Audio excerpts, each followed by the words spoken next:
K-팝은 서브컬처이지만 확실히 세계적으로 확산된 문화입니다. 빌보드 차트에도 자주 진입을 하고 그러다 보니까 세계 각국의 청년들이 한국어를 배우는 기현상도 자주 목격이 되는데요. It's kind of Korean symbols, so ya, ii, niet, get, ya, ya, ii, niet, get, ah. 我又没生过孩子，我怎么知道？啊，西爸！ 한류는 이제 단순한 유행이 아니라 문화 강국으로서의 대한민국을 상징합니다. 하지만 우리가 내보이는 그 화려한 무대 뒤에 전 세계는 또 하나의 한국을 보기 시작했어요. 우리가 뉴스에서나 보던 제3세계의 이야기. 이제 그 배경이 한국이라는 사실을 외면할 수가 없게 되었는데요. 한국은 21세기의 강제노동 지정국가가 된 것입니다. 최근 미국은 한국산 천일염의 수입을 전면 금지했습니다. 그들은 묻고 있습니다. 한국 당신들은 그 천일염이 어떻게 만들어졌는지 알고 있습니까? 오늘의 영상은 바로 그 질문에 답하기 위한 여정입니다. 지금부터 우리가 몰랐던 불편한 진실들을 마주해 보도록 하겠습니다.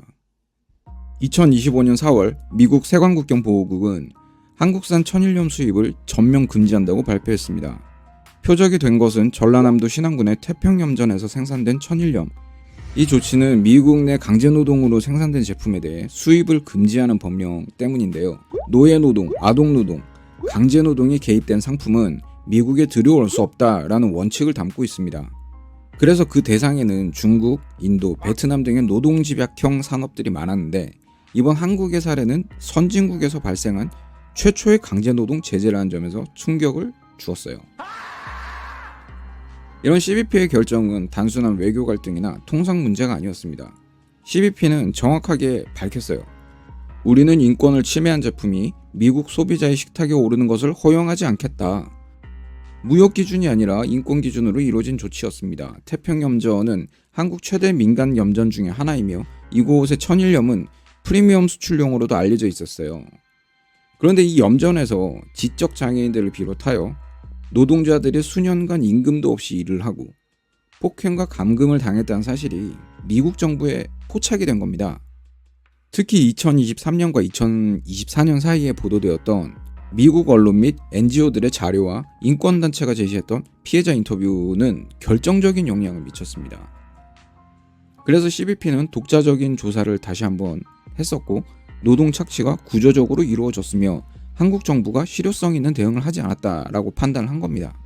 이런 CBP의 조치는 신한염전 제품의 미국 내 유통 중단만을 뜻하지 않습니다. 앞으로 한국산 농수산물, 가공식품, 중소기업 제품까지 인권 잣대에 따라서 영향을 받을 수가 있다는 신호탄이 됩니다. 왜 이렇게 엄격한 잣대를 들이대느냐라고 생각하실 수도 있는데 한국은 OECD 가입국이고 G7 국가들과 함께 국제인권 규범을 따르겠다고 수차례 공언을 해왔습니다. 하지만 이번 사태는 그 말과 행동이 일치하고 있었는가? 라는 질문을 국제사회가 던졌다는 의미이기도 하죠. 작년까지는 이렇게 엄격하지가 않았는데 아무래도 보호무역이나 이런 것들이 활성화되면서 같이 영향을 받은 게 아닌가라는 생각이 듭니다.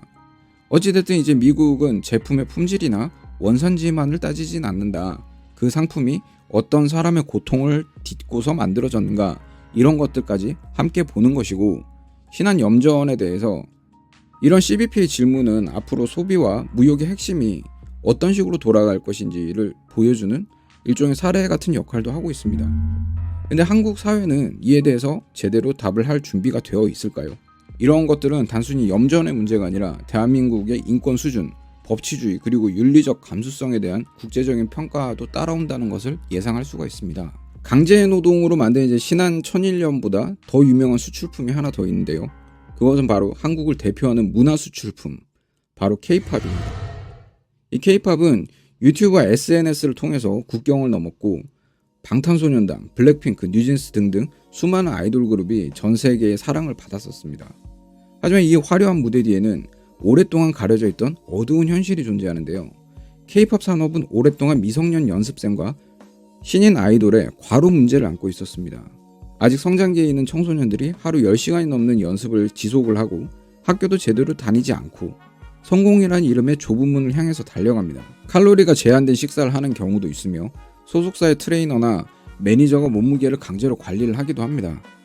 그래서 카메라 앞에서는 웃고 있지만 무대 밖에서는 체력 고갈과 정신적 스트레스에 시달리는 아이들이 적지가 않아요. 이뿐만이 아닙니다. 사생활은 아예 존재하지가 않죠.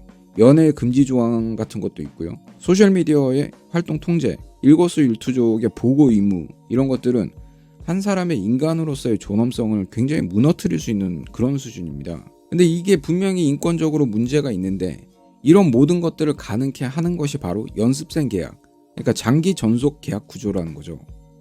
한국의 K-POP 산업은 연습생이라는 이름 아래에서 불공정하고 장기적인 전속 계약을 맺는 관행이 있습니다.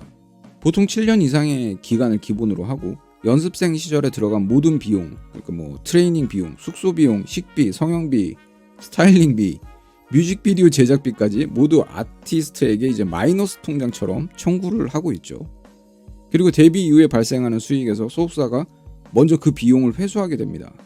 그리고 출연료는 소속사가 가져가고 아티스트는 정산서 한 장 없이 무대만 반복하는 그런 경우도 굉장히 많았다고 해요.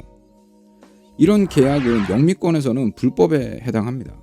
실제로 미국 캘리포니아에서는 7년 이상 개인의 노동을 구속하는 전속계약은 무효라는 법이 존재합니다. 하지만 한국에서는 여전히 이런 구조가 산업표준이라는 이름으로 정당화되고 있죠.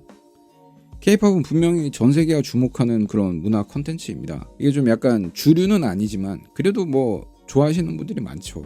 그래서 그 K-POP은 분명히 전 세계가 주목하는 그런 문화 컨텐츠인데 그 내면에 있는 구조는 정말 세계인에게 자랑스러울 수 있을까라는 의문을 품게 합니다. 사실 문화의 힘은 아주 간단하거든요. 그 문화가 얼마나 윤리적인가, 얼마나 고도로 선진화된 문화인가, 이런 것들이 정말 중요한 가치인데 이게 무슨 강제노동, 아동노동 이런 키워드가 따라붙으면은 굉장히 힘들어지죠. 여기서 우리가 주목해야 할 사건이 두 가지가 있는데 하나는 NJ의 BBC 출연과 비차라고 하는 K-POP 그룹의 멤버인 KG의 사건입니다. 작년 12월이죠. 서울 근교에 있는 지방도시 로스앤젤레스에서는 비차라고 하는 K-POP 그룹의 KG라는 멤버가 소속사에게 전속계약 해지를 일방적으로 통보를 하고 그 소속사인 JYP USA를 고소했습니다. 아동 노동인가 뭐 그런 걸로 고소를 했어요. 당연히 우리가 알고 있는 그 JYP의 미국 법인이겠죠. 17살이었던 KG는 로스앤젤레스 고등법원에 소송을 제기를 하면서 자신이 겪은 상황을 대충 이렇게 표현했습니다. 이거는 K-POP이 아니라 아동노동입니다. KG 측의 주장을 살펴보면 이렇습니다. 하루 12시간 이상의 연습과 촬영을 했었고 주급은 고작 $500다. 캘리포니아주의 최저임금법이 1시간에 $16일 겁니다. 1시간 $16인데 12시간씩 그렇게 일을 했으면은 12시간씩 그렇게 연습을 하고 그랬으면은 주급은 $500 가지고는 어림도 없죠. 뿐만 아니라 뭐 정신건강 문제도 호소한 멤버들이 있었는데 회사 측이 이에 대해서 심각하게 받아들이지 않았다고 합니다. 그리고 더 충격적인 거는 이제 어떤 멤버는 섭식장애도 생겨가지고 고통을 받고 42알인가 하는 수면제를 복용을 해가지고 극단적인 선택을 시도했던 그런 사례도 있다고 하는데 여기에 대해서 JYP 미국 법인은 사실과 다르고 과장된 내용이라고 반박을 했습니다. 근데 이게 미국 사회에서는 굉장히 충격을 받을 수가 있는 게 이분들이 숙소가 따로 있나 봐요. KG가 숙소에서 나오자마자 잠수를 타고 바로 변호사와 접촉을 했다고 합니다. 그리고는 전속계약 해지를 선언함과 동시에 고소를 걸어버렸어요. 그러니까 무슨 감옥을 탈출하듯이 그렇게 나온 것 때문에 미국인들이 완전 그 충격을 받았었는데 지금 어쨌든 여론 자체는 굉장히 그 JYP 미국 법인에게 안 좋게 돌아가고 있어요. 좋게 돌아가기가 어렵죠. 중간에 협의도 있었던 것 같은데 협의는 결렬이 되었다고 합니다. 개인적으로는 이 상황 자체는 JYP 미국 법인이 이기기 힘들다고 봅니다. 왜냐면은 캘리포니아잖아요. 캘리포니아는 진짜 별 가짜는 내용으로 아티스트가 소속사를 고소를 해도 법원에서 배상금을 막 $200만 이렇게 책정하고 그럽니다. 너무 기업에 불리한 것이 아닌가라는 생각이 드는데 그게 누적되어 있는 사례들이 많아서 그렇지 않나 생각이 들거든요. 한국도 뉴진스를 국회로 불러가지고 국회의원들이 뉴진스를 위해서 입법 발의도 하고 그랬는데 미국은 이런 문제들이 1930년대부터 있었습니다. 거의 100년간 아동노동과 관련해서 사회적 문제가 계속 지속이 되었고 그거를 계속 고쳐왔다는 거죠. 대표적으로 제키 쿠건 사건이 있었고 최근에는 알켈리의 조직적 인신매매와 착취 사건이 있었습니다. 제키 쿠거는 누구냐면은 그 찰리 채플린 영화에 나왔던 유명한 아역 배우입니다. 근데 그때 이 제키 쿠건이 벌어들인 모든 수입이 지금 달러로 하면은 수백만 달러에 달하는 그런 큰 돈인데 그 부모가 다 써버렸어요. 그러니까 이게 알려지니까 막 사람들이 막 엄청나게 화가 난 거죠. 그래가지고 1939년에 쿠건법을 제정하게 됩니다. 그래서 아동 연예인의 수익의 일부를 법적으로 보호하면서 미성년 아티스트의 수익을 신탁계좌에 일부 적립하도록 그렇게 규정이 됩니다. 이만큼 이제 아동 노동에 대해서 되게 민감한 그런 국가예요. 게다가 뭐 이런 게 거의 뭐 100년 가까이 아티스트 착취에 대해서는 데이터베이스가 있으니까 저 KG 사건 역시도 JYP USA가 이기기가 힘들고 KG가 소송을 걸고 나서 협의가 있었음에도 결렬된 걸로 보도가 되고 있네요. 그리고 이 KG 사건 이전에 또 어떤 사건이 있었냐면 알켈리 사건이 있었죠. 알켈리는 진짜 어마어마한 가수이자 제작자, 프로듀서였습니다. R&B 가수로서는 그냥 말 그대로 정점에 서 있는 사람이었어요. 실력만 있는 게 아니라 굉장히 명예가 있는 그런 가수였는데 녹음이나 기타 작업을 빌미로 해서 연습생들을 통신 차단, 그러니까 핸드폰 못 쓰게 한다거나 외출 금지, 강압적인 스케줄 관리, 그리고 또 몇몇 여성 아티스트들을 상대로 해서 나쁜 짓을 했다고 합니다. 예, 그 성적인 그런 거. 그래가지고 법원이 이걸 어떻게 판결했냐면은 조직적 인신매매, 조직적 시읒 착취 이렇게 두 가지로 규정을 해가지고 알켈리에게 징역 30년을 선물해주면서 알켈리는 사회로부터 영원히 격리가 되었어요. 그냥 아예 가버렸어요. 알켈리는 이제 출소를 하면은 78세가 됩니다. 미국은 돈 많으면 보석금 내서 감형된다.